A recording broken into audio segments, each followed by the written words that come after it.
আমি কাজের সুবাদে এখানে এসে নতুন করে এই 2 টাকার পুরি চালু করি। বেশ কিছুদিন যাবত এই 2 টাকা পুরি চালু করার পরে তাতে করে দেখা গেল যে অনেকে আমি ভাইরাল হয়ে গেলাম, অনেকে ছবি, কেউ ভিডিও, অনেক কিছুই ভাইরাল করে দিলে, এমনকি অনেক বেচা কেনা শুরু হয়ে গেল। কিন্তু পরে দেখছি যে আমার এমনই লস হয়ে গেল যে আমি দেউলিয়ার পথে, শেষমেশ না পেরে আমি আবার 5 টাকার পুরিতে ফিরে আসলাম। এসে এখন আপাতত এইভাবেই চলছে। এই দোকান স্টেশনের পাশে আমরা এখন আপাতত ব্যবসা করছি। আমার নাম মোহাম্মদ সরোয়ার হোসেন। আমাদের ঠিকানা ফারামপাড়া, চুয়াডাঙ্গা ফারামপাড়া। আমরা প্রথমে 2 টাকার পুরি আমরা বিক্রি করছিলাম।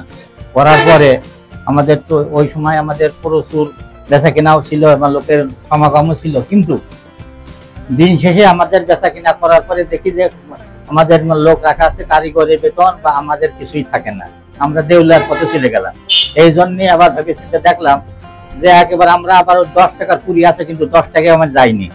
আবার আপনার মানে যে পরে 3 টাকাও গেছিলাম, 3 টাকার থেকেও আমরা তাও পারলাম না। সেই জন্য বর্তমানে এখন আমরা 5 টাকায় যাতে লোকের খাতি দিতে পারি, মধ্যম ভাবে লোকে খাতি পারে, সেই হিসাবে সেই চলার মতন আমরাও চলতে পারি, যাতে 5 জন মানে যে একটু নিম্ন শ্রেণীর লোক এসে খাতি পারে, সেই অবস্থা আমরা এখন বর্তমানে 5 টাকা করেছি। আপনাদের প্রত্যেকের অনুরোধ করছি, যারা আছেন, যারা মানে যে আমাদের সহায়তা করার জন্য বা আপনারা আসবেন বা খাবেন, আমাদের যাতে একটু উপকার হয়, এই হিসাবে আমরা আপনাদের কাছে অনুরোধ করছি। এই দোকানের পুরিগুলো অত্যন্ত সুস্বাদু।